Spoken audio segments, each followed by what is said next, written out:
That's me on the left, Eve, and that's my favourite cafe in Paris. Vous avez quoi comme thé? Alors, le thé. Today I'm using it as my office to prepare for my rendezvous with 3 artists who are showing us this beautiful city through their eyes. Alex Kapranos from the band Franz Ferdinand. So I'm meeting him in a real foodie area. British painter Anthony PALLISER. He's going to show me around the Musée d'Orsay. And the actress Charlotte Rampling.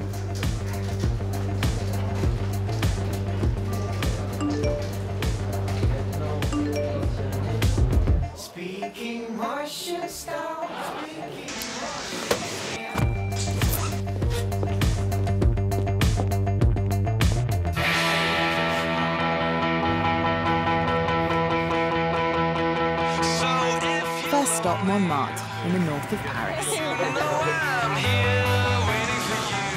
This is a really amazing street. I always come back here when I come to Paris because we have so many incredible food shops. Rock god with British band Franz Ferdinand, Alex is also a food writer. He really loves his grub. What I love is, well, you have all these shops that are specific, like they sell one thing, which seems like a really old-fashioned way of shopping and kind of like the opposite of going to a supermarket. Why do you think people love Paris and think of food when they think about Paris so much? Oh, the food's so good here. And it's so regional as well, and that's one thing I love. You know, you'll go to one particular part of the country to get one particular thing, and this one cheese has to come from one specific town, and it can't come from anywhere else. They're like swans.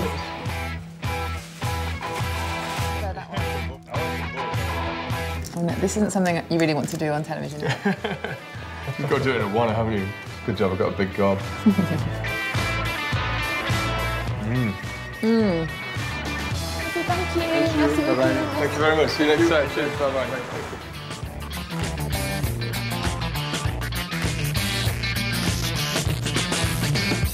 Bonjour. Bonjour.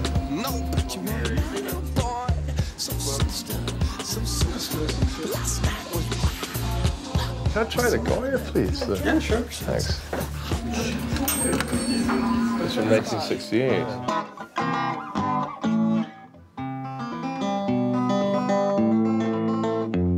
How many have you got? Must have about 25 guitars, Oh, really? something like that now. But there's one guitar that I play all the time, and that's the one that I first got that I always played with a band. That's nice, isn't it? Yeah. Oh, so these were made in Italy. Thank you. Well, thanks very much. Thanks for letting me try it. Cheers.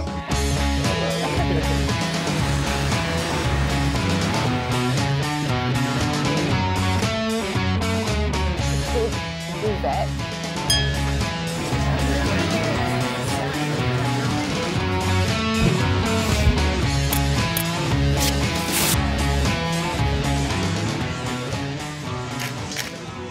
Okay, so I wanted to show you something from quite a few years ago now. Yeah. This is your most famous song, would you say? It was the first song that brought a lot of people's attention to the band. It was our second single in 2004, Take Me Out. And I think, yeah, that's the way most people discovered the band.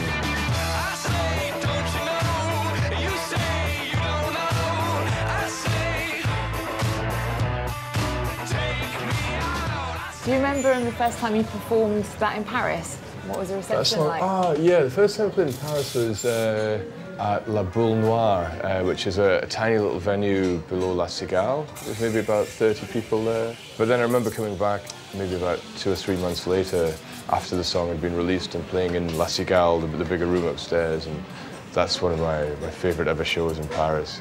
And this time, though, you're not here with the music, you're here with your book. It's been translated into French. Yeah. Very different covers, and you're basically talking about eating on tour with Franz Ferdinand. Yes. Tell us about what you say about Paris. I actually talk about this area in the book. One thing I really loved was the cafes and the way you can sit and watch people. You know, if you're a songwriter, you tend to be an observer. You tend to watch people and watch people go by.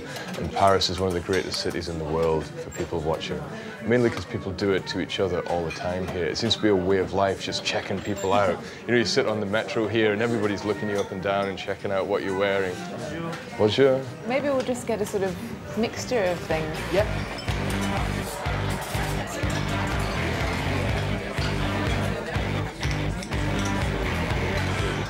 us? Here we have a salad of Brussels sprouts, pecorino cheese and walnuts.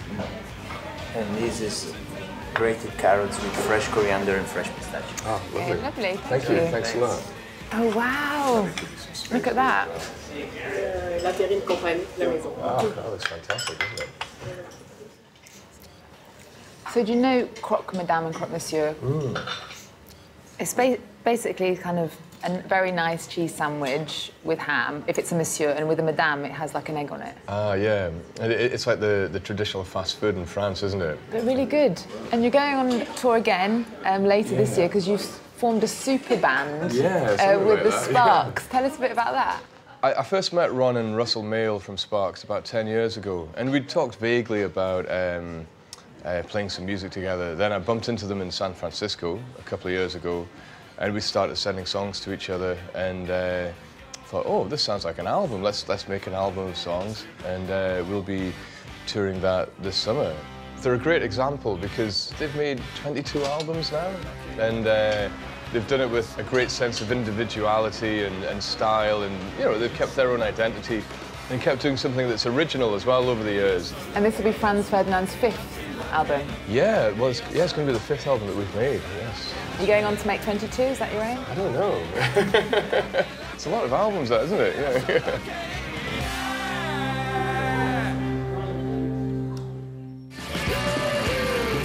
So clever, cultured, super nice, Alex Kay gives musicians a good name.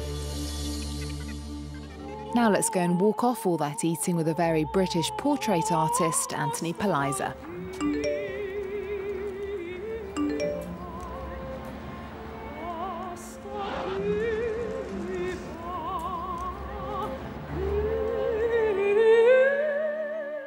Hello. How are you? Great, how are you doing? Admiring this incredible view. What a great place to meet. I know, they're fantastic. It's kind of like a privileged place of your own. I love it. You can see everything. That's the Sacré-Cœur. My godfather used to say it makes you believe in God.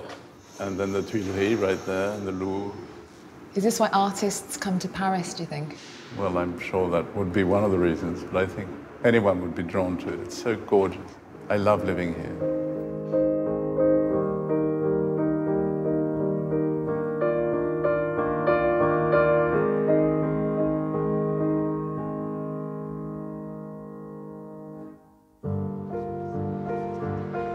The museum also sort of bridges the gap between other museums in Paris, like the Louvre, the Modern Art Museum, the Pompidou. Definitely, definitely. It's one of the, and I think the most agreeable transition was between the classical world and the modern world.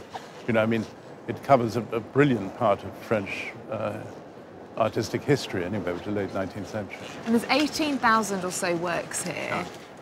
But really, the building is just as impressive, isn't it? The building is fantastic, particularly the older part of the building, which is the remains of a train station, as you know.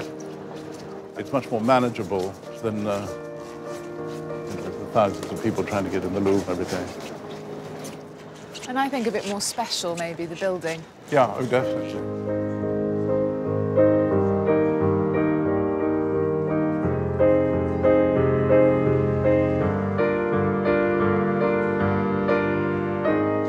But the museum's most famous collection is the Impressionists. It's got the biggest collection of Impressionist art in the world, I think. I think so. And this is a very simple painting, but it's so evocative. Manet. Yeah. And this is very, very simple, quick sketch, but it's very strong. I think it has an effect on people.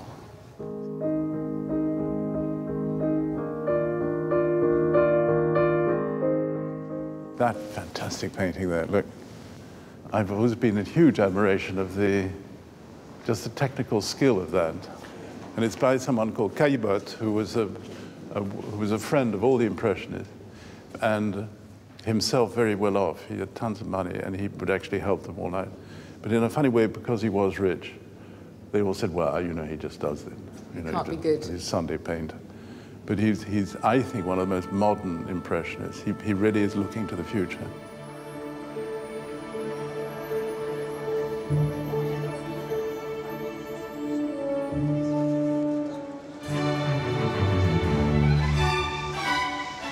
This room is actually the reason you brought us to the Musée d'Orsay. Yeah. What is it? It was originally the salle des fêtes where big parties were held. It's a sort of glorious memories of times gone by, anyway, of great luxury.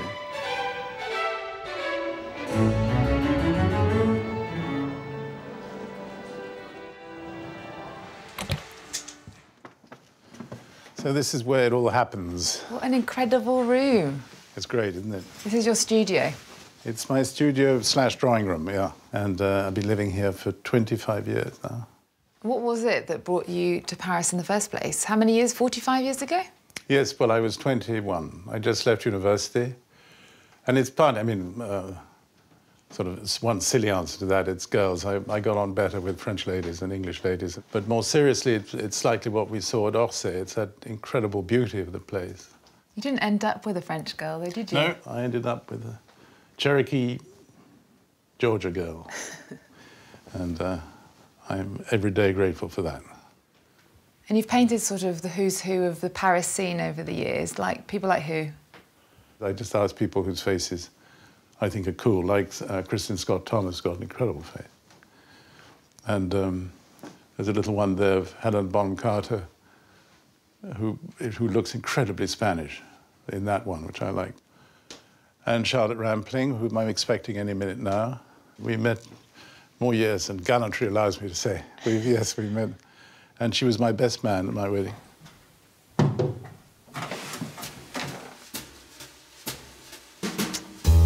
Charlotte, this is Eve. Hello, Charlotte. nice to meet you.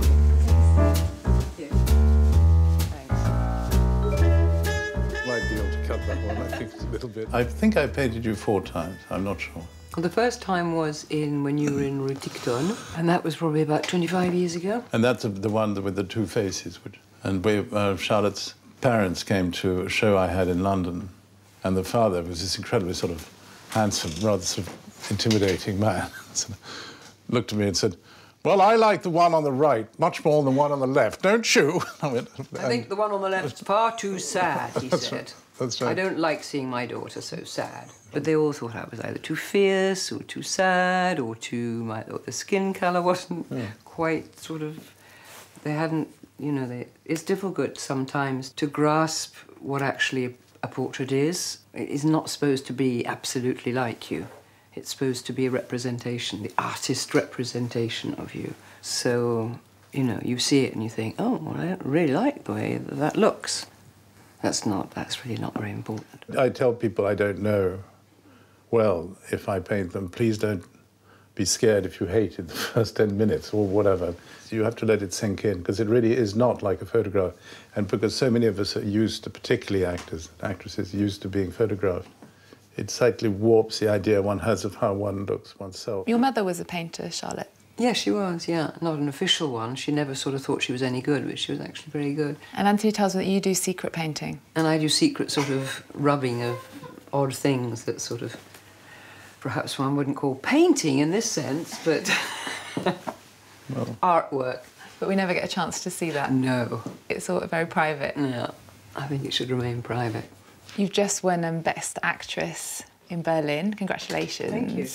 Have you seen the film, 45 Years? Not yet, no. But I was so pleased, it's so deserved. Well, nobody's seen the films. It's rather nice because you can glow in the light of having won a prize of a film that only the selected few at Berlin saw, right? Then after, so people can't criticise, or people can't, what they've said about it already is good, obviously. But You've been in dozens of films over the years. Is there one that you're particularly fond of? In the recent work, I think Under the Sand is qualified. You know, it's just so good. I don't know if it's... There are other good ones, but that one particularly, I think Charlotte's work in it was incredible, because there was practically nothing. It was all sort of on the... Since she was living out a line in the film, it's incredible how the face just suggested it and confused us. It was a brilliant performance. So we can see it. Was that your first Francois Ozon film? yes, with him? it was, yeah. Was that quite a sort of defining film for you in your career? Yes, it was, yeah. And I told him not to do it. Do you remember? Yeah, I don't know why you told me. Oh, yes, you did. You know, because you said you didn't know the ending. Oh, because it was another film I was doing for nothing, an auteur film that was a sort of tiny budget, and I was going off I don't know where French with a group director of who people. didn't have the end. French director who at that time was not necessarily considered. But I disobeyed my master Anthony. Thank God for that. You've both been here for like a long time in Paris, probably more than you were in the UK. You lived in the UK before? Almost, yeah, actually. So do you feel half and half, yeah. more Parisian now than you do British? When I go back to England, for some weird reason, I feel that this is the land of my fathers kind of thing. You don't change, actually, at all. I mean, you get... Things wear off on you, which is great. But you can't change what you are. No, that's for sure. Very profound. No, that's for sure.